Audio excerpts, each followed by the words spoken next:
75 ಲಕ್ಷ ಬೆಳೆ ಬಾಳ್ತಕ್ಕಂಥ ವಿವಿಧ ವೈದ್ಯಕೀಯ ಒಂದು ಸಲಕರಣೆಗಳನ್ನು ಕೊಡ್ತಕ್ಕಂಥ ಅದನ್ನು ಅರ್ಪಿಸ್ತಕ್ಕಂಥ ಒಂದು ಕಾರ್ಯಕ್ರಮ. ಈ ಒಂದು ವೇದಿಕೆಯಲ್ಲಿ ಲೋಕೋಪಯೋಗಿ ಸಚಿವರಿದ್ದಾಗ ಈ 1 ಎಕರೆ ಜಾಗ ಸುಮಾರು 8 ಕೋಟಿ ಬೆಳೆ ಬಾಳುತ್ತೆ ಸರ್ಕಾರಿ ಹಣ ಅಂತ ಹೇಳೋದು. ಆ 8 ಕೋಟಿ ಜಾಗವನ್ನು ನಾವು ಕೊಡಬೇಕು ಆರೋಗ್ಯ ಇಲಾಖೆಗೆ ಅಂದಾಗ ಇಲಾಖೆಯವರು ನಮ್ಗೆ ಬೇಡ ಅಂದರು. ನಾನು ಹೇಳಿದೆ, ನಿಮಗೆ ಬೇಡ ರೀ, ನನಗೆ ಬೇಕು, ನಾನು ಅಲ್ಲಿ ಲೋಕಲ್ MLA ಇದ್ದೀನಿ ಅಂತ ಹೇಳಿ ಅವತ್ತು ಅದನ್ನು ಪ್ರಸ್ತಾವನೆ ಮಾಡಿದಾಗ ಕನಿಷ್ಠ 2.5 ಕೋಟಿ ಕೊಡಿ ಅಂತ ನಮ್ಮ ಲೋಕೋಪಯೋಗಿ ಇಲಾಖೆಯವರು ಕೇಳಿದ್ರು. ಅವ್ರಿಗೆ ಜಾಗ ಕೊಡಬೇಕು ಆಫೀಸ್ಗೆ ಅಂದಾಗ ಜಾಗ ಕೊಡಿಸ್ತೀನಿ ನಾನು 1 ಎಕರೆ, ಆದರೆ ಹಣ ಹೇಗೆ ಅಂತೇಳಿ ಅವತ್ತು ಆರೋಗ್ಯ ಇಲಾಖೆಯಲ್ಲಿ ಕೇಳಿದಾಗ ರಮಣಾರೆಡ್ಡಿ ಅಂತ IAS ಆಫೀಸರ್ ಇದ್ರು. ಅವರು ನಮ್ಮ ಹತ್ರ ದುಡ್ಡಿಲ್ಲ, ಸುಧಾಕರ್ ಮಾದೇರ್ ಡಬಲ್ ಅದು ಫ್ರೀಗೆ ಇಸ್ಕೊಂಡಮ್ಮ ಅಂತ ಹೇಳಿ ಅದನ್ನು ನಾನು ಉದಾಸಿ ಅವ್ರ ಹತ್ರ ವಿನಂತಿ ಮಾಡಿಕೊಂಡು ಹಿರಿಯ IAS ಅಧಿಕಾರಿಗಳು ಅವರೆಲ್ಲರೂ, ಪೇಶ್ವೆ ಅಂತ ಒಬ್ಬರು ಸೆಕ್ರೆಟರಿ ಇದ್ರು, ಇನ್ನೊಬ್ಬರು ಉಮೇಶ್ ಅಂತ IAS ಅಧಿಕಾರಿ ಇದ್ರು, ಅವರು ನನ್ನ ಪೇಷಂಟ್ ಆಗಿದ್ರು. ಆ ಸಂಬಂಧ ಒಳ್ಳೆ ಉತ್ತಮ ಬಾಂಧವ್ಯ ಇತ್ತು. ಅವರು ನಮ್ಮ ಡಾಕ್ಟ್ರಿಗೆ ಉಚಿತವಾಗಿ ಕೊಡೋಣ ಸರ್ ಅಂತ ಹೇಳಿ ಅವರು ಉದಾಸಿ ಅವರಿಗೆ ಹೇಳಿ ಉಚಿತವಾಗಿ ಕೊಡಿಸುವಂಥ ಒಂದು ಕೆಲಸವನ್ನು ಆ 1 ಎಕರೆ ಜಾಗ ಕೊಟ್ವಿ. ಸುಮಾರು 40 ಪ್ರಪೋಸಲ್ ಹೋಯಿತು ಡೆಲ್ಲಿಗೆ. ಗುಲಾಬ್ ನಬಿ ಆಜಾದ್ ಅವರು ಕೇಂದ್ರದಲ್ಲಿ ಆರೋಗ್ಯ ಸಚಿವರಾಗಿದ್ದರು. ಅದು ಹೋದಾಗ ನನ್ನ ಸ್ನೇಹಿತರನ್ನ ನಾನು ನೆನೆಸ್ಕೋಬೇಕು. ಲೋಕಸಭಾ ಸದಸ್ಯರು, ಮಾಜಿ ಲೋಕಸಭಾ ಸದಸ್ಯರು ದಿವಂಗತ ಧ್ರುವನಾರಾಯಣ್ ಅವರು ಚಾಮರಾಜನಗರದ MP ಆಗಿದ್ರು. ರಾಮಕೃಷ್ಣಪ್ಪನವರ ಬನ್ನಿ ಮುಂದೆ. ನಾನು ಕೇಳಿದ್ರು, ಯಾವುದಾದ್ರೂ ಸ್ಕೀಮ್ ಇದ್ರೆ ಹೇಳು ಸುಧಾಕರ್ ನಮ್ಮ ಜಿಲ್ಲೆಗೆ ಅಂತ. ನಾನು ಹೇಳಿದೆ, ನನಗೆ ಸಹಾಯ ಮಾಡೋಂಗಿದ್ರೆ ನಾನು ಇದು ಸ್ಕೀಮ್ ಹೇಳ್ತೀನಿ ಅಂತ ಹೇಳಿದೆ. ಆಯಿತು, ನಾನು ನಿಮ್ಗೆ ಸಹಾಯ ಮಾಡ್ತೀನಿ ಡೆಲ್ಲಿಯಲ್ಲಿ ಅಂತ ಹೇಳಿದ್ರು. ಆಗ ನಾನು ಈ ಸ್ಕೀಮ್ ಬಗ್ಗೆ ಹೇಳಿದಾಗ ಅವರ ಲೋಕಸಭಾ ಕ್ಷೇತ್ರ ಇನ್ನೊಂದು ಸೇರ್ಕೊಡಿ, ಲೋಕಸಭಾ ಕ್ಷೇತ್ರ ಅವರು ಅಲ್ಲಿ ವಕಾಲತ್ ಹಾಕಿ ಅಲ್ಲಿ ಪ್ರಯತ್ನ ಮಾಡಿದ್ರು. ವಿಪರ್ಯಾಸ ಏನಂದ್ರೆ, ಚುನಾವಣೆ ಬಂತು 2013 ಮೇ ತಾರೀಕಿನ ಮೇ ತಿಂಗಳಲ್ಲಿ ಚುನಾವಣೆ ಆಯಿತು. 4ನೇ ತಾರೀಕು ಅಂತ ಕಾಣುತ್ತೆ, ಬಹುಶಃ 4 ಅಥವಾ 5ನೇ ತಾರೀಕು, ಮೇ 5ನೇ ತಾರೀಕು. 6ನೇ ತಾರೀಕು ದೆಹಲಿಯಲ್ಲಿ ಅಲ್ಲಿ ಒಂದು ಸಮಿತಿಯಲ್ಲಿ ಅದು ಅನುಮೋದನೆ ಆಯಿತು. 40 ಪ್ರಪೋಸಲ್ಸ್ ಅಲ್ಲಿ 11 ಮಾತ್ರ ಆಯ್ಕೆ ಆಯಿತು. ದೊಡ್ಡ ಆಸ್ಪತ್ರೆಗಳು ರಾಜ್ಯದಲ್ಲಿರುವಂಥದ್ದು. ಅದರಲ್ಲಿ ನಮ್ಮ ಧ್ರುವನಾರಾಯಣ್ ಅವರ ಪ್ರಯತ್ನದಿಂದ ಚಿಂತಾಮಣಿ, ನಂಜನಗೂಡು ಮತ್ತು ಸಂತೆಮಾರ್ಲಹಳ್ಳಿ ಅಂತಕ್ಕಂಥದ್ದು ಚಾಮರಾಜನಗರ ಜಿಲ್ಲೆಯಲ್ಲಿ ಇಷ್ಟು ಆಯಿತು. ಜೊತೆಗೆ ವೆನ್ಲಾಕ್ ಆಸ್ಪತ್ರೆ, ಚಿಗಟೇರಿ ಆಸ್ಪತ್ರೆ ಅಂತ ದೊಡ್ಡ ಮೆಗ್ಗಾನ್ ಆಸ್ಪತ್ರೆ, ಶಿವಮೊಗ್ಗ, ದೊಡ್ಡ ಸಾರ್ವಜನಿಕ ಆಸ್ಪತ್ರೆ. ವಸ್ತುಸ್ಥಿತಿ ಇದು ನನ್ನ ಹತ್ರ ಮೇಲಲ್ಲಿ ಯಾವ್ಯಾವ್ದು ಆಗಿದೆ ಅನ್ನೋದು ನನ್ನ ಹತ್ರ ಇವತ್ತು ದಾಖಲೆ ಇದೆ. ಯಾಕಂದ್ರೆ ಪಾಪ ಕೆಲವ್ರಿಗೆ ಅದು ಗೊತ್ತಾಗೋದಿಲ್ಲ, ಅದು ವಿಷಯ ಅವ್ರಿಗೆ ಹೇಳಿದ್ರು ಅರ್ಥನೂ ಆಗೋದಿಲ್ಲ. ಯಾಕಂದ್ರೆ ಅವ್ರಿಗೆ ಇದ್ರ ಬಗ್ಗೆ ಅರಿವಿಲ್ಲದೆ ಇರುವಂಥವ್ರಿಗೆ ನಾವು ಹೇಳಿ ಪ್ರಯೋಜನ ಇಲ್ಲ. ಸೊ ಇದು ಅವತ್ತು ಮಂಜೂರಾಯಿತು. 6ನೇ ತಾರೀಕು ಮಂಜೂರಾಯಿತು. 8ನೇ ತಾರೀಕು ನಾನು ಚುನಾವಣೆಯಲ್ಲಿ ಸೋತೋದು. ಚುನಾವಣೆ ಫಲಿತಾಂಶ ಬಂತು, ಸೋತೋದ್ವಿ. ಈ ಜಾಗ ನಾನೇ ಕೊಡಿಸಿದ್ದು. ಆಯಿತು, ವ್ಯವಸ್ಥೆಯಲ್ಲಿ ಯಾರು ಅಧಿಕಾರದಲ್ಲಿ ಇರ್ತಾರೆ ಅವ್ರು ಶಂಕುಸ್ಥಾಪನೆ ಮಾಡ್ತಾರೆ. ಬಹಳ ವರ್ಷಗಳು ಇದನ್ನ ಉಪಯೋಗಕ್ಕೆ ಬರದೆ ಅದೇ ಉಳಿದಿತ್ತು. ತಾಯಿ ಮತ್ತು ಮಕ್ಕಳ ಆಸ್ಪತ್ರೆ RMNCH ಅಂತ ಇದ್ದಂಥದ್ದು, ನಂತರ ಅದನ್ನ MCH ಅಂತ ಮಾಡಿಬಿಟ್ರು, ಮೆಟರ್ನಿಟಿ ಅಂಡ್ ಚೈಲ್ಡ್ ಹಾಸ್ಪಿಟಲ್ ಅಂತ ಚಿಕ್ಕದಾಗಿ ಮಾಡಿಬಿಟ್ರು. ಯಾಕಂದ್ರೆ RMNCH ಅಂತ ಉದ್ದ ಇದೆ ಅಂತ ಹೇಳಿ ಇದು ನಡೆದಂಥದ್ದು. ಈಗ ತಮಗೆ ಗೊತ್ತಿದೆ, ಈಗ 60 ಬೆಡ್ ಇದ್ದಿದ್ದು ಈಗ 100 ಬೆಡ್ ಆಗಿದೆ. ನಾಡಿದ್ದು ಮಾನ್ಯ ಮುಖ್ಯಮಂತ್ರಿಗಳ ಮುಖಾಂತರ ಶಿಡ್ಲಘಟ್ಟದಲ್ಲಿ ಇದನ್ನ ಅಧಿಕೃತವಾಗಿ ಉದ್ಘಾಟನೆ ಮಾಡುವಂಥದ್ದು ಮಾಡ್ತೀವಿ. ಮತ್ತು ಇಲ್ಲಿ ಏನೇನು ಸಲಕರಣೆಗಳು ಬೇಕು, ಏನೇನು ಇವತ್ತು ನಿಯೋನೇಟಲ್ ICUಗೆ ಬೇಕಾಗಿರ್ತಕ್ಕಂಥ ವ್ಯವಸ್ಥೆ, ಅವೆಲ್ಲವನ್ನ ಮುಂದಿನ ದಿನಗಳಲ್ಲಿ ಸರ್ಕಾರದಿಂದ ಅಥವಾ ಬೇರೆ ದಾನಿಗಳ ರೂಪದಲ್ಲಿ ಕೊಡುವಂಥ ಒಂದು ಪ್ರಯತ್ನವನ್ನು ನಾವು ಮಾಡ್ತೇವೆ. ಕೋವಿಡ್ ಸಂದರ್ಭದಲ್ಲಿ ಏನಾಯಿತು, ಉಪಯೋಗಿಸ್ತಾ ಇದ್ರು, ಬಹಳ ಒತ್ತಡ ಇತ್ತು. ಬಹಳಷ್ಟು ಜನ ನಮಗೆ ಬೇಕಾದಂಥವ್ರು ಎಲ್ಲರೂ ಇವಪ್ಪ ಒಂದು ಬಹಳ ಕಷ್ಟದ ಪರಿಸ್ಥಿತಿ. ನಾವು ತಕ್ಷಣ ನಮ್ಮ ತಂದೆಯವರ ಹತ್ರ ಮಾತಾಡಿ ಏನಾದರೂ ನಾವು ಮಾಡಬೇಕು ಅಂತ ಹೇಳಿ 50 ಮಂಚಗಳು ಕೊಡಿಸಿ, 50 ಹಾಸಿಗೆ ಕೊಡಿಸಿ, ಅದ್ರ ಪಕ್ಕದಲ್ಲಿರುವಂಥ ಟೇಬಲ್ ಕೊಡಿಸುವಂಥದ್ದು, ನಾವು IV ಲೈನ್ ಹಾಕುವಂಥದ್ದಕ್ಕೆ ಸ್ಟ್ಯಾಂಡ್ ಇರ್ಬೋದು, ನಂತರ ಏನು ಮಾಸ್ಕ್ ಇರ್ಬೋದು, ಆಕ್ಸಿಮೀಟರ್ಸ್ ಇರ್ಬೋದು, ಕಾನ್ಸಂಟ್ರೇಟರ್ಸ್ ಇರ್ಬೋದು, ಈ ರೀತಿ ಎಲ್ಲವನ್ನ ಸುಮಾರು 80 ಲಕ್ಷ ರೂಪಾಯಿಗೆ ಕೊಡಿಸುವಂಥದ್ದು, ಮತ್ತು ಆಕ್ಸಿಜನ್ ಸಿಲಿಂಡರ್ಸ್ ಕೊಡಿಸುವಂಥದ್ದು, ಮ್ಯಾನಿಫೋಲ್ಡ್ ರೂಮ್ ಮಾಡುವಂಥದ್ದು, ಇವೆಲ್ಲವನ್ನ ನಾವು ಅವತ್ತು ಮಾಡುವಂಥ ಕೆಲಸವನ್ನ ಮಾಡಿದ್ವಿ. ಆದರೆ ರಾತ್ರಿ ಹೊತ್ತು 1ನೇ ಅಂತಸ್ತಿಗೆ ದೊಡ್ಡ ಸಿಲಿಂಡರ್ ಎತ್ಕೊಂಡು ಹೋಗಿ ಪೇಷಂಟ್ ಪಕ್ಕದಲ್ಲಿ ಇಡುವಂಥದ್ದು, ಇವೆಲ್ಲವನ್ನ ಮಾಡುವಂಥದ್ದು ಕಷ್ಟ ಆಗುತ್ತೆ ಅಂತ ಹೇಳಿ ಯಾಕೆ ಆಕ್ಸಿಜನ್ ಪೈಪಿಂಗ್ ಮಾಡಬಾರ್ದು ಅಂತ ಯೋಚನೆ ಮಾಡಿ ಅದಕ್ಕೂ ನಾವು ಮಾಡಿಸುವಂಥ ಪ್ರಯತ್ನ ಮಾಡಿ ಏನು ಮೇಲ್ಗಡೆ 50 ಬೆಡ್ಗೂ ಆಕ್ಸಿಜನ್ ಪೈಪಿಂಗ್ ಮಾಡಿಸಿದ್ವಿ, ಇಲ್ಲಿ 60 ಬೆಡ್ಗೂ ಮಾಡಿಸಿದ್ವಿ. ಸುಮಾರು 120-125 ಬೆಡ್ಗೆ ಆಕ್ಸಿಜನ್ ಪೈಪಿಂಗ್ ಮಾಡಿಸಿ 3ನೇ ಒಂದು ಒಂದು ಏನು ಗಾಡಿ ಬರ್ಬೋದು, ಮೂರನೇ ಥರ್ಡ್ ವೇವ್ ಬರ್ಬೋದು ಅಂತ ಹೇಳಿ ಆ ಒಂದು ಮುಂದಾಲೋಚನೆ ಇಟ್ಕೊಂಡು ಮಾಡಿದ್ವಿ. ಜೊತೆಗೆ ನಮ್ಮ ಮುಂಗಾನಹಳ್ಳಿ ಡಾಕ್ಟರ್ ಅಶೋಕ್ ಅವರ ಸಹಕಾರದಿಂದ ನಾವು LNT ಅವರಿಗೆ ಪ್ರಸ್ತಾವನೆ ಕೊಟ್ವಿ, ನಮಗೆ ಆಕ್ಸಿಜನ್ ಪ್ಲಾಂಟ್ ಕೊಡಿ ನಮಗೆ ಇದಂತ ಹೇಳಿ. ಆದರೆ ಅವರು ಬೆಂಗಳೂರಿನಲ್ಲಿ ಕೊಡ್ತಾ ಇದ್ದೀವಿ, ನಂತರ ನೋಡೋಣ ಅಂತ. ನನಗೆ ಮನಸ್ಸು ತಡೆಯೋಕ್ಕಾಗಲಿಲ್ಲ. ಬೇರೆ ಯಾರು ನಮ್ಮ ಸ್ನೇಹಿತರು ಕೇಳಿದಾಗ ಆಶ್ರಯ ಆಸ್ತಾ ಫೌಂಡೇಶನ್ ಅನ್ನೋರು ಭಾಳಷ್ಟು ಈ ಥರ ಸಹಾಯ ಮಾಡ್ತಾರೆ ಅಂತ ಹೇಳಿದಾಗ ಅವರಿಗೆ ನಾವು ಈ ಮಾಡಿರುವಂಥದ್ದು ಎಲ್ಲವನ್ನ ಭಾವಚಿತ್ರಗಳನ್ನೆಲ್ಲ ಅವ್ರಿಗೆ ನಾನು ಇಮೇಲ್ ಮುಖಾಂತರ ಮತ್ತು ಅವ್ರಿಗೆ ಕಳಿಸಿ ನಾನು ಒಂದು ದೊಡ್ಡ ಪತ್ರ ಬರೆದು ಈ ಥರ ಇಷ್ಟು ಖರ್ಚು ಮಾಡಿದ್ದೀವಿ, ನಾವು ನಿಮ್ಮ ಸಹಕಾರ ಇದ್ದರೆ ಆಕ್ಸಿಜನ್ ಪ್ಲಾಂಟ್ ಕೊಡಬೇಕು ಅಂತ ಹೇಳಿದಾಗ ಅವತ್ತು 45-50 ಲಕ್ಷ ಬೆಲೆ ಬಾಳ್ತಕ್ಕಂಥ ಆಕ್ಸಿಜನ್ ಪ್ಲಾಂಟ್ ಕೊಟ್ಟರು. ಆಮೇಲೆ ಒಂದು ಜನರೇಟರ್ ಬೇಕು ಅಂದಾಗ ನಾವು ಕೋಮಲ್ ನಮ್ಮ ಮಿಲ್ಕ್ ಯೂನಿಯನಿಂದ ನಮ್ಮ ಅಶ್ವತ್ಥನಾರಾಯಣ ಬಾಬು ಅವರು ನಮ್ಮ ಡೈರೆಕ್ಟರ್ ಯಾರಿದ್ರು ಅವಾಗ ಅವರೊಂದು ಜನರೇಟರ್ ಹೊಸದು ಕೊಡಿಸಿದ್ರು. ಅದರ ಉದ್ಘಾಟನೆ ಮಾಡೋಕೆ ಹೋದ್ರೆ ಅದನ್ನ ಉದ್ಘಾಟನೆ ಎಲ್ಲ ಹಸ್ತಾಂತರ ಮಾಡೋಕೆ ಹೋದ್ರೆ ಅದಕ್ಕೆ ಅಡ್ಡಿಪಡಿಸ್ತಾರೆ. DHO ಅವ್ರನ್ನ ಬರ್ದಿರ ಮಾಡ್ತಾರೆ. ಅದಾರೋ ಕಬಡ್ಡಿ ಅಂತಿದ್ರು, ಏನ್ ಕಬಡ್ಡಿ ಅವರು ಇಂದಿರಾ ಕಬಡ್ಡಿ ಅಂತ ಶಿಡ್ಲಘಟ್ಟಕ್ಕೆ ಬಂದವ್ರನ್ನ ಎದುರಿಸ್ಬಿಟ್ಟು ಓಡಿಸ್ಬಿಡ್ತಾರೆ.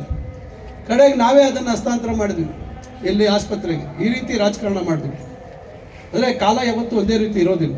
ಈ ರೀತಿಯಾದಂತ ಒಳ್ಳೆ ಕೆಲಸ ಮಾಡುವಂಥದ್ದು. ನಂತರ LNT ಅವ್ರದ್ದು ಕೊಟ್ಟರು. ಅವತ್ತು 300 LPM ಕೊಟ್ಟರು. ಇವ ನಂತರ ಇನ್ನೊಂದು 500 LPM.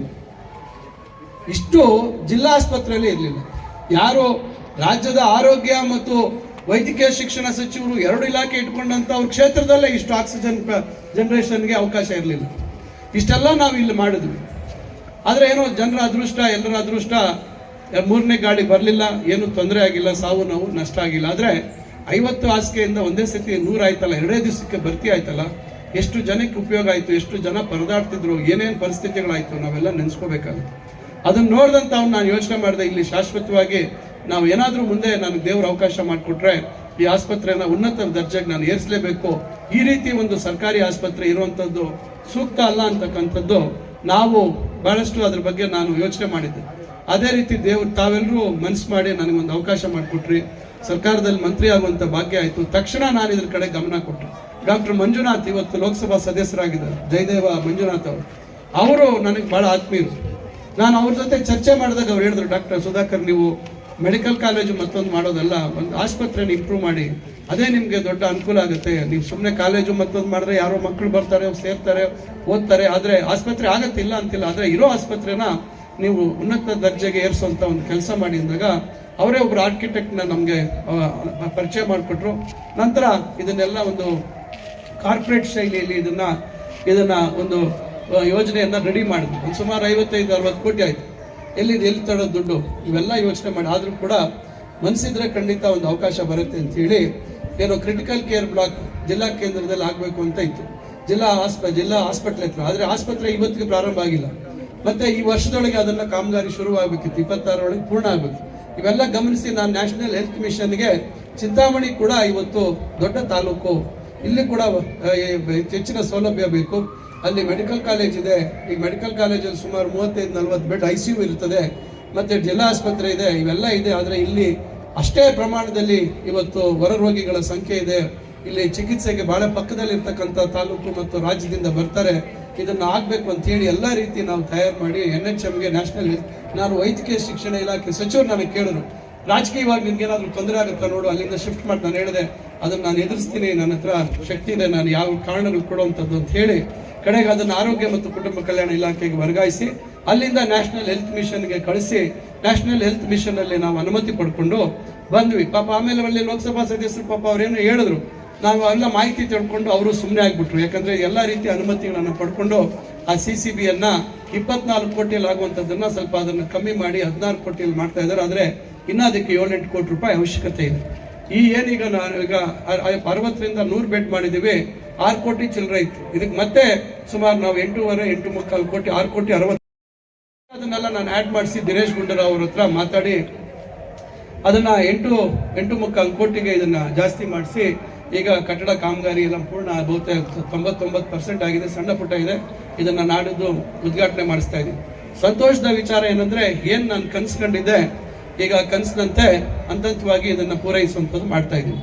ಈಗ 10 ಕೋಟಿ ರೂಪಾಯಿ ನಮ್ಮ ಕರ್ನಾಟಕ ಪರೀಕ್ಷಾ ಪ್ರಾಧಿಕಾರದಿಂದ ನಾನು ಕೊಡಿಸಿದ್ದೀನಿ. ಟೆಂಡರ್ ಪ್ರಕ್ರಿಯೆ ಪೂರ್ಣ ಆಗಿದೆ. ಈಗ ಮಾನ್ಯ ಮುಖ್ಯಮಂತ್ರಿಗಳು ನಾಡಿದ್ದು ಶಿಡ್ಲಘಟ್ಟದಲ್ಲಿ ಇದಕ್ಕೆ ಶಂಕುಸ್ಥಾಪನೆಯನ್ನು ಮಾಡುವಂಥ ಕಾರ್ಯವನ್ನು ಇಟ್ಕೊಂಡಿದ್ದೀವಿ. ಜೊತೆಗೆ ನನಗೆ ಏನಾದರೂ ಮಾಡಲೇಬೇಕು ಅಂತಕ್ಕಂಥ ಒಂದು ತಪ್ಪಲದಿಂದ ನಾವು ಏನು ಒಂದು ನಮ್ಮ ಅಶೋಕ್ ಅವರು, ನಮ್ಮ ಮುಂಗಾನಹಳ್ಳಿ ಅಶೋಕ್, ಡಾಕ್ಟರ್ ಅಶೋಕ್ ಅವರ ಸಹಕಾರದಿಂದ LNW ಅಂತಕ್ಕಂಥ ಸಂಸ್ಥೆಯವರು ಕೋವಿಡ್ ಸಂದರ್ಭದಲ್ಲಿ ಒಂದು 100 ಹಾಸಿಗೆಗಳ ಆಸ್ಪತ್ರೆ ದೇವನಹಳ್ಳಿ ಹತ್ರ ತಾತ್ಕಾಲಿಕವಾಗಿ ಅವರು ಸ್ಥಾಪನೆ ಮಾಡಿದ್ರು. ನಾನು ನೋಡಿದ್ದೆ ಅದನ್ನು. ಅವರು ಇದು ಉಪಯೋಗ ಇಲ್ಲ ಅಂತ ಹೇಳ್ಬಿಟ್ಟು ಅಲ್ಲಿ ಹೊಸ ಏನು OTT ಏನು ಅವರಲ್ಲಿ ಇರ್ತಕ್ಕಂಥ ಬೆಡ್ಸ್ ಇರ್ಬೋದು, ಸುಮಾರು ಬೆಡ್ಗಳು, ಸುಮಾರು ICU ಬೆಡ್ಸು, ಕಾಟು ಬೆಡ್ಸು ಇವೆಲ್ಲ ಇತ್ತು. ಮತ್ತೆ ಎಕ್ಸ್ರೇ ಮೆಷಿನ್, ಒಂದು ಮೊಬೈಲ್ ಎಕ್ಸ್ರೇ ಮೆಷಿನ್ ಇತ್ತು. ಇವೆಲ್ಲ ಸುಮಾರು 90 ಲಕ್ಷ ಬೆಲೆ ಬಾಳ್ತಕ್ಕಂಥದ್ದನ್ನ ನಮ್ಮ ಜಿಲ್ಲಾ ಆಸ್ಪತ್ರೆಗೆ ಸ್ವಲ್ಪ, ನಮ್ಮ ಆಸ್ಪತ್ರೆಗೆ ಸ್ವಲ್ಪ, ಮತ್ತು ನಮ್ಮ PHCಗಳಿಗೂ ಕೆಲವೆಲ್ಲ ನಾವು ಸಲಕರಣೆಗಳನ್ನ ಕೊಡುವಂಥದ್ದು ಇವೆಲ್ಲವನ್ನು ಮಾಡಿದ್ದೀವಿ. ಇಲ್ಲಿ ನಾವು ICU ಬೆಡ್ಗಳೆಲ್ಲ ಇಲ್ಲೇ ತಗೊಂಡಿದ್ದೀವಿ. ವಿಪರ್ಯಾಸ ಏನಂದ್ರೆ ಹಿಂದೆ ICU ಅಂತೇಳಿ ಉದ್ಘಾಟನೆ ಮಾಡಿಬಿಟ್ರು, ಕರೆಂಟ್ ವ್ಯವಸ್ಥೆ ಇರಲಿಲ್ಲ. ನಾನು ಏನೋ ಒಂದು ಸಂದರ್ಭದಲ್ಲಿ ನಾನು ಮಂತ್ರಿಯಾಗಿ ನಾನು ಆಗಿದೆಯಲ್ಲ, ಹಿಂದೆ ಸರ್ಕಾರದಲ್ಲಿ ಮಾಡಿದಾರಲ್ಲ ಉದ್ಘಾಟನೆ, ಉಪಯೋಗ ಬರ್ತಾ ಇದೆ ಅಂತ ನಾನು ಭಾವಿಸಿದೆ. ತಕ್ಷಣ ನಮ್ಮ ಸಂತೆಕಳ್ಳಿಯಲ್ಲಿ ಮತ್ತೆ ಯಾರೋ ನಮ್ಮ ಒಬ್ರು ಗೊತ್ತಿರೋರೊಬ್ರು ಹೇಳಿದ್ರು ನನಗೆ, ಕೈವಾರದವ್ರೊಬ್ರು, ಪಾಪ ಒಂದು ಮಗು ತೀರೋಯ್ತು. ಅವಾಗ ಅವರು ಬೇಜಾರಿಂದ ಫೋನ್ ಮಾಡಿದ್ರು, ಏನು ಸರ್ ಚಿಂತಾಮಣಿಯಲ್ಲಿ ICU ಇದೆ ಅಂತ ಹೇಳ್ತಾರೆ, ಏನು ಇವತ್ತಿಗೆ ಅದು ಶುರುವೇ ಆಗಿಲ್ವಂತೆ ಅಂದಾಗ ನನಗೆ ಆಶ್ಚರ್ಯ ಆಯ್ತು. ತಕ್ಷಣ ನಾನು ಡಾಕ್ಟರ್ ಮಾತಾಡಿದಾಗ, ಇಲ್ಲ ಸರ್ ಕರೆಂಟೇ ಇಲ್ಲ, ಅದಕ್ಕೆ ಟ್ರಾನ್ಸ್ಫಾರ್ಮರ್ ಹಾಕಿಲ್ಲ, ಇನ್ನೊಂದು ಹಾಕಿಲ್ಲ, ಮತ್ತು ಡಾಕ್ಟರ್ಸ್ ಇಲ್ಲ, ಮತ್ತೊಂದಿಲ್ಲ, ಇಂಥದನ್ನು ಯಾಕೆ ಉದ್ಘಾಟನೆ ಮಾಡಬೇಕಿತ್ತು. ತಕ್ಷಣ ನಾವು ಅದನ್ನ ಒಂದು ವಾರದಲ್ಲಿ ಟ್ರಾನ್ಸ್ಫಾರ್ಮರ್ ಹಾಕಿಸಿ ಮತ್ತು ಡಾಕ್ಟರ್ ವ್ಯವಸ್ಥೆಗೆ DHO ಗೆಲ್ಲ ಮಾತಾಡಿ ಅದನ್ನ ಉಪಯೋಗಕ್ಕೆ ಬರುವಂತ ರೀತಿಯಲ್ಲಿ ಅದನ್ನ ಆಪರೇಷನಲ್ ಮಾಡುವಂತ ಒಂದು ಪ್ರಯತ್ನ ಮಾಡಿದ್ವಿ. ಈ ರೀತಿ ಏನೆಲ್ಲ ಆಗತ್ತೆ ನಾವು ಗಮನ ಕೊಡದೇ ಇದ್ರೆ ಅಂತಕ್ಕಂಥ ವಿಚಾರ. ಜೊತೆಗೆ ಏನು LNW ಅವ್ರ ಜೊತೆ ನಾನು ಮತ್ತೆ ನಮ್ಮ ಚಿಂತಾಮಣಿಯವ್ರಿಗೆ ಬೆಂಗಳೂರಿನಲ್ಲಿ MV ಸೋಲಾರ್ಸ್ ಅಂತೇಳಿ, ಈಗ MV ಸಂತೋಷ್ ಅವ್ರು ಹೇಳಿದ್ರು, ಅದ್ರ ಜೊತೆಯಲ್ಲಿ ಅವರು ಮಡಿಲು ಕಿಟ್ ಅಂತ ಏನು ಕೊಡ್ತಾ ಇದ್ರು, ಅದನ್ನೇ ಅದೇ ರೀತಿಯಲ್ಲಿ ಅವ್ರದೇ ಒಂದು ಸಂಸ್ಥೆಯಿಂದ ಒಂದು ಕಿಟ್ ಅನ್ನು ಮಾಡಿ ಸುಮಾರು ಜನ, ಎಷ್ಟು ಜನ ಕೊಟ್ಟರು? ಸುಮಾರು 800 ಜನಕ್ಕೆ ಅವರ ಹೆಸರಲ್ಲಿ ಅವರೇ ಕೊಟ್ಟರು. ನಾವು ಅದನ್ನ ಹೆಚ್ಚು ಪ್ರಚಾರ ಅವರೇ ಬಂದು ನೀವೇ ಕೊಡಿ ಅಂತೇಳಿ, ಯಾಕಂದ್ರೆ ಪಾಪ ಅವ್ರು ಕೊಡ್ತಾ ಇದ್ರು. ಏನು ಇವತ್ತು ಆ ಕಿಟ್ ಕೊಡುವಂಥದ್ದು, ಬಾಣಂತಿಯವರಿಗೆ ಕೊಡುವಂಥ ಕಿಟ್ ಏನಿದೆ ಅದನ್ನ ಕೊಡುವಂಥದ್ದು ಕೂಡ ಅವ್ರು ಕೊಟ್ಟರು. ಇನ್ನು ಅವ್ರು ನನಗೆ ಹೇಳಿದ್ರು ಮೊನ್ನೆ, ಇನ್ನ ಏನಾದರೂ ಹೇಳಿ ಸರ್, ನಾನು ಸಹಾಯ ಮಾಡ್ತೀನಿ, ನಮ್ಮೂರಿಗೆ ಏನ್ ಬೇಕಾದ್ರೆ ಹೇಳಿ ಸರ್ ಅಂತ ಹೇಳಿದ್ರು. ಇದು ನನಗೆ ಪ್ರೇರೇಪಣೆ ಆಗಿ ನಮ್ಮ ಸ್ನೇಹಿತರು, ನಾನು 2024ರಲ್ಲಿ ಅಮೆರಿಕಾಗೆ ಹೋದಂಥ ಸಂದರ್ಭದಲ್ಲಿ ನಮ್ಮ ಸ್ನೇಹಿತರು ಅಮೆರಿಕಲ್ಲಿ ಇರ್ತಕ್ಕಂಥವ್ರು ಹೇಳಿದ್ರು, ನಿಮ್ಮೂರಿನವರೊಬ್ರು ಭೋಗಿ ಶೆಟ್ಟಿ ಅಂತಿದ್ದಾರೆ, ದೊಡ್ಡ ಆರ್ಕಿಟೆಕ್ಟು, ಸುಮಾರು 50 ವರ್ಷಗಳಿಗಿಂತ ಹೆಚ್ಚು ಸಮಯದಿಂದ ನಮ್ಮ ಅಮೆರಿಕಲ್ಲಿ ವಾಷಿಂಗ್ಟನ್ ಸುತ್ತಮುತ್ತಲ ಇಲ್ಲಿ ನೆಲೆಸಿದ್ದಾರೆ, ಬಹಳ ದೊಡ್ಡ ಹೆಸರು ಮಾಡಿದ್ದಾರೆ, ಬಹಳಷ್ಟು ಇಲ್ಲಿ ಅವರು ಸಹಾಯ ಮಾಡ್ತಾರೆ ಆ ಕೆಲಸ ಈ ಕೆಲಸಕ್ಕೆ, ನಿಮ್ಗೇನಾದ್ರೂ ಸಹಾಯ ಬೇಕಾದ್ರೆ ಕೇಳು ಅಂದ್ರು. ನಂಗೆ ತಕ್ಷಣ ಆಸ್ಪತ್ರೆಗೆ ಏನಾದ್ರು ಕೇಳೋಣ ಅಂತ ಹೇಳಿ ಅವರು ಪರಿಚಯ, ಫೋನಲ್ಲೇ ನನಗೆ ಪರಿಚಯ ಮಾಡಿಕೊಟ್ರು, ಮೆಸೇಜ್ ಹಾಕಿ. ಅವರು ನಿಮ್ಮ ತಂದೆಯವರು ನನಗೆ ಭಾಳ ಫ್ರೆಂಡ್ಸು ಅಂತ ಹೇಳಿದ್ರು. ಅವ್ರಿಗೂ ಸುಮಾರು ನಮ್ಮ ತಂದೆಯವರು ಸುಮಾರು ನಮ್ಮ ತಂದೆ ಅಷ್ಟು ಸ್ವಲ್ಪ ಕಮ್ಮಿ ವಯಸ್ಸು, ಆದರೆ ನಮ್ಮ ತಂದೆಯವರೆಲ್ಲ ಭಾಳ ಗೊತ್ತು ನನಗೆ ಅಂತ ಹೇಳಿ ಅವ್ರು ನಮ್ಮ ಕುಟುಂಬದ ಬಗ್ಗೆ ಭಾಳ ಒಳ್ಳೆ ರೀತಿ ಅವರು ಅಭಿಪ್ರಾಯ ವ್ಯಕ್ತಪಡಿಸಿ ನಾವು ಒಳ್ಳೆ ಆಯಿತು.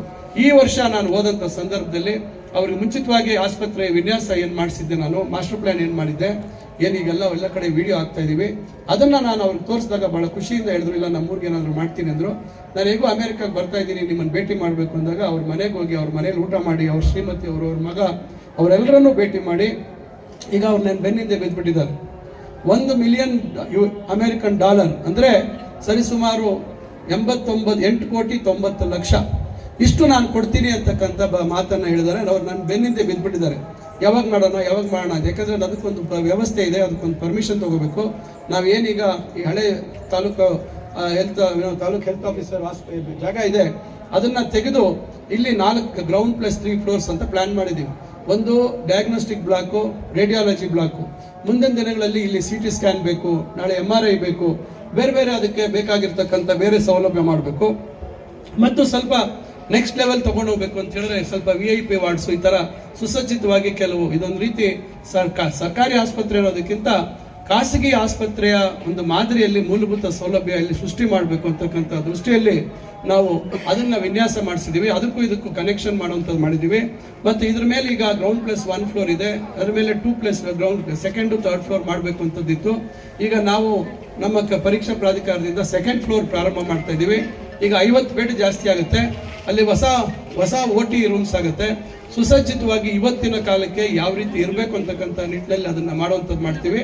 ಕೆಳಗಡೆ ಇರುವಂಥದ್ದಕ್ಕೂ ನವೀಕರಣ ಮಾಡಬೇಕು. ಈಗೇನು ಹಿಂದೆ ನಾರ್ಮ್ಸ್ ಅಲ್ಲಿತ್ತು ಅದನ್ನೆಲ್ಲ ಬಹುಶಃ ಒಳಗೆಲ್ಲ ತೆಗೆದು ಒಂದು ಆಕರ್ಷಣೀಯವಾಗಿ ಮಾಡಬೇಕು ಅಂತಕ್ಕಂಥ ಒಂದು ಪ್ರಯತ್ನ ಇದೆ. ಐ ಟ್ರಯಾಂಗಲ್ ಅಂತಕ್ಕಂಥ ಸಂಸ್ಥೆ ಅವರು ನಮ್ಮ ಸ್ನೇಹಿತರು ವಾದಿರಾಜ್ ಅಂತ ಹೇಳಿ ಅವರು ನಾವೇನಾದ್ರೂ ಮಾಡ್ತೀವಿ ಸ್ನೇಹಿತರು ಅಂತ ಹೇಳಿ ಅವರು ಒಂದು ಜವಾಬ್ದಾರಿ ಒಪ್ಕೊಂಡಿದ್ದಾರೆ. ಇವೆಲ್ಲ ಒಟ್ಟುಗೂಡಿಸ್ತಾ ಇದ್ದೀನಿ. ಆದ್ರೂ ಇನ್ನೂ ಬೇಕಾಗುತ್ತೆ, ಸಹಕಾರ ಬೇಕಾಗುತ್ತೆ. ನಾನು ಮೊನ್ನೆ ನಂದಿ ಕ್ಯಾಬಿನೆಟ್ ಅಲ್ಲಿ ಸುಮಾರು 14 ಕೋಟಿಗೆ ಪ್ರಸ್ತಾವನೆ ಮೂವ್ ಮಾಡಿದ್ದೆ. ಸ್ವಲ್ಪ ಕಾರಣಾಂತರದಿಂದ ಕ್ಯಾಬಿನೆಟ್ ಅಲ್ಲಿ ಹಣಕಾಸು ಲಭ್ಯತೆ ಸ್ವಲ್ಪ ಕಮ್ಮಿ ಇದೆ, ಬೇಡ ಅಂತ ಹೇಳಿ ಅದು ಹಿಂದೆ ಬಿದ್ದೋಯ್ತು. ನಾನು ಅದನ್ನು ಬಿಡೋದಿಲ್ಲ. ಅದನ್ನು ಮುಂದಿನ ವರ್ಷದಲ್ಲಾದರೂ ಅದನ್ನು ತರುವಂಥ ಪ್ರಯತ್ನ ಮಾಡ್ತೀನಿ. ಏನು ಕನ್ಸ್ಕೊಂಡಿದ್ದೀನಿ ಅದನ್ನ ನನಸು ಮಾಡ್ತೀನಿ. ಆದರೆ ಇಲ್ಲಿರ್ತಕ್ಕಂಥವ್ರು ನಾನು ವಿನಂತಿ ಮಾಡೋದು ಇಷ್ಟೇ, ದಯವಿಟ್ಟು ನಾನು ತಮ್ಮಲ್ಲಿ ವಿನಂತಿ ಮಾಡ್ಕೊಳ್ಳೋಂಥದ್ದು, ಈಗ ಏನು ತಮಗೆ ಇವತ್ತು ನಾವೆಲ್ಲರಿಗೂ ಸ್ಕ್ರಬ್ಸ್ ಕೊಟ್ಟಿದ್ದೀವಿ, ಏನು ಒಂದು ರೀತಿ ಗುರ್ತಿಡಿಬೇಕು. ಎಲ್ಲಂದ್ರಲ್ಲಿ ನಮ್ಮ ಆಸ್ಪತ್ರೆಯ ಸಿಬ್ಬಂದಿ